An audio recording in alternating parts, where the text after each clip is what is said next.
O episódio começa exatamente como terminou o anterior, recapitulando a cena do bando de heróis chegando na cidade Z. Lá o garoto começa a perguntar sobre o King, os heróis mais forrebas repassam um recado pra ele. Num instante a galera é cercada de monstros, até por um trapo velho que apareceu voando. Os heróis acabaram caindo em uma emboscada, tem muitos mais monstros escondidos do que esses que apareceram pra lhes dar boas-vindas. Um monte deles aparece em um prédio, Sekingal já surta, xingando Gyoro, dizendo que ele havia prometido que não iria usar nenhum truque. Mas é sério que esse cara confiou na palavra de um monstro? Tatsumaki está com a mesma cara de merda de sempre, só observando. Kid Emperor, usando o óculos do Vegeta, começou a contar a monstraiada, chegando a incríveis 150 criaturas. A Tornado não está nem aí, dizendo que já se cansou dos brinquedos dele. O prisioneiro bonitão afirma que quem estiver com medo que vá para trás dele. O Trapo Velho está confiante, debochando do número de integrantes da Associação de Heróis. O Trapo Velho começou a levantar prédios com o poder da mente. A galera toda fica impressionada, menos a Tatsumaki, é claro. Parece que ele era bem insignificante antes, mas Gyoro elevou seus poderes. O corpo desse bicho é coberto por olhos de monstros que foram mortos por heróis. Após Gyoro implantar eles nele, elevou muito seu nível ao aproveitar o rancor de todos eles, amplificando a sua força. O pano de chão não perde tempo e joga os dois prédios em cima deles, mas a marrenta sem nenhuma dificuldade arma uma barreira enorme, protegendo todo mundo, por enquanto. Do nada, ela desarma a barreira e um monte de destroços começa a cair em cima da galera. Sekingal pede pra ela os proteger até o fim e ela diz simplesmente por que deveria fazer isso. Cara, ela não tá nem aí. O prisioneiro bonitão salvou uma galera, o bombadão também ajudou, salvando dois inúteis. Ele foi atingido por um destroço enorme, mas que não fez nenhum arranhão nele. Sekingal pergunta por que ela disse aquilo. Ela responde que se não aguentam, que deem o fora, afinal eles estão ali pra ajudar e não pra ser mais um fardo. Por incrível que pareça, até o Amaimesk concordou com ela,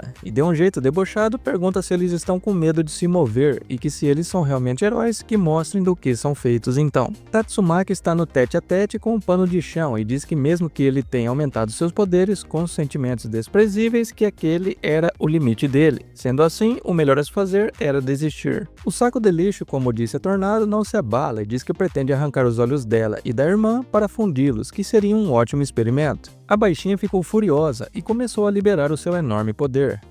O saco de lixo vai ter um bocado de trabalho agora, hein? Enquanto Tatsumaki está em um embate com o Trapo Velho, os monstros veem uma brecha e resolvem atacar os heróis protegidos, mas acabam se lascando. Eles vão justamente na Twin Tail, que é classe A, rank 11, que bota todos para dormir em segundos. Twin Tail está na mira de um sniper e correndo um sério perigo. Trata-se de um monstro comandando uma arma monstro. Meu amigo, que tiro foi esse? Ele dispara contra a heroína, mas o One-Shotter, classe A rank 22, atravessa a bala do monstro, destruindo a arma bizarra e o bicho que a comandava. Os classe A até que estão mandando muito bem. Um cara que cultiva plantas dentro dele agarra os monstros os prendendo, e o Cavaleiro da Lua, da Shopee, aproveita e fatia os coitados. Tem um outro que se acha bonitão e que o seu grande rival é o Amaimesk. Ele segura uma rosa na boca e pede pro malo observar a sua fabulosa técnica. Ele acaba com 3 monstros sem muitas dificuldades e antes que a rosa que ele jogou tocasse o chão, agarra ela com a boca, chamando de execução do toque suave. Até que ele conseguiu impressionar o bonitão, que gostou do poder de estrela dele. Rapaz, mas esses monstros estão muito fracos. Se tinham 150 no início, quase metade já deve ter ido por vinagre. E com um detalhe, com exceção da Tatsumaki, até agora apenas os rank A estão dando conta dessa ralé. Kid Emperor ficou impressionado com a atuação do suporte, ele não imaginou que eles fossem tão fortes assim. Sekingal diz que eles são muito bons, que se os Rank S não estivessem no topo, eles estariam. Ele se distrai e aparece um bando de monstros cercando ele. Para sua sorte, o Poison, que é classe C, rank 300, o defende, com o seu mini canivete. Parece que o corte foi muito raso e não fez nada no monstro, mas ele diz que o veneno que contém na lâmina basta um simples arranhão para ir de Vasco. Em instantes, o monstro já vai pra vala.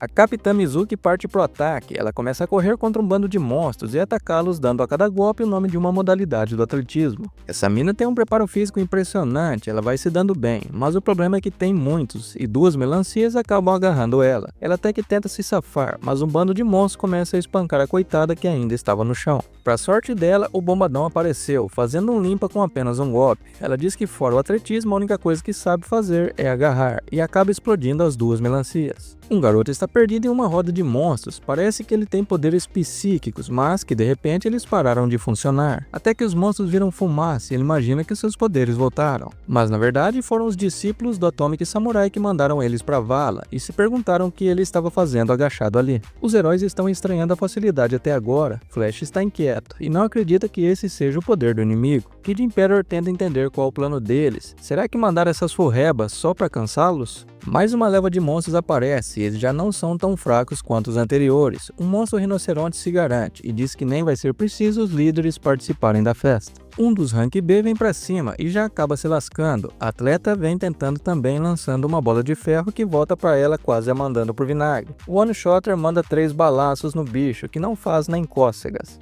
Esse vai dar trabalho. O bichão diz que treinou dia após dia só para se tornar o ser mais forte da Terra. Ele tem o costume de dar notas e vai com tudo pra cima da galera, mas um dos discípulos da Atomic Samurai para ele, utilizando a sua espada, ganhando 69 pontos. Os heróis tentaram aproveitar a brecha e atacar a fera a todos de uma vez, mesmo assim não tiveram nenhuma chance, e cada um acabou levando uma mãozada no pé do ouvido. Goro está só observando e ficou muito feliz em ver o seu monstro em ação e como ele evoluiu em tão pouco tempo, chegando ao nível demônio. Agora acabou a brincadeira. Atomic Samurai chega para dar um jeito nele, afirmando que vai cortar o chifre do bicho. O Rino não acredita no que acabou de ouvir, ele não acredita, mas diz que respeita a coragem dele. Meu amigo, o que foi isso? Um monstro vem com tudo pra cima e aparece o samurai apenas tirando e colocando a espada de volta na bainha. Ele vira as costas e diz que já terminou. O rinoceronte ficou sem entender nada, o samurai pergunta qual era a nota dele e quando o bicho percebeu, viu que o seu chifre foi cortado. O monstro começa a lembrar do encontro que teve com Gyoro. Na ocasião ele perguntou se ainda era do nível tigre e o rosado disse que não, que ele já estava no nível demônio, mas aparentemente mentiu pra ele. Rapaz, o maluco é brabo, hein? Um bando de monstros atacam ele de uma só vez, imaginando que ele tem só uma espada e não vai dar conta de todo mundo, mas depois de fatiar um usando o palito, ele manda o resto pra vala, sem dificuldade nenhuma.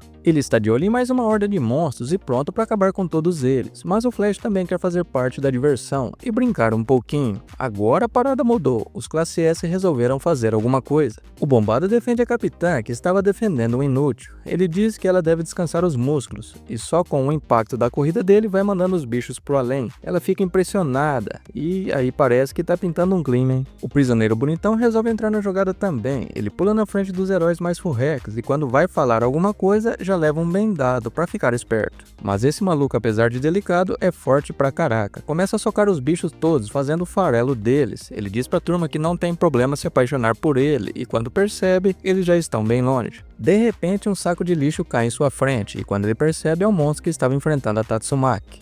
Ela transformou o bicho em um saco de lixo, e depois, só pra não perder a viagem, desintegrou ele. Kid Imperator destrói a câmera espiando o Gyoro, que afirma que já viu bastante, e dá pra pôr a próxima fase do plano em ação. Agora ele vai mandar os mais fortes. O poço sem fim estava entalado e a Capitã e o Inútil estavam tentando desentalar ele, mas o Atomic Samurai resolve a parada, cortando tudo. Os monstros restantes voltaram com o rabinho entre as pernas e vão se encontrar com Gyoro. Eles reclamam que os heróis são muito fortes, que não são nada do que passaram para eles, e que não vão arriscar as suas vidas tão facilmente assim. Gyoro diz que sendo assim eles não servem para nada, faz uma espécie de compactador com o poder da sua mente e esmaga todos eles, servindo de alimento ao Orochi. Ele pergunta ao restante se querem ter o mesmo destino desses infelizes, caso não queiram, que voltem e tentem pelo menos descobrir alguma coisa sobre os Classe S. O episódio chega ao fim com os Classe S entrando no covil de monstros, e após mais um episódio eu só tenho uma pergunta a fazer. Cadê o Saitama? Será que o protagonista do anime tirou férias? Sei lá, né? Vai saber. Talvez ele apareça mais uns 10 ou 20 segundos no próximo, né? Vamos ver.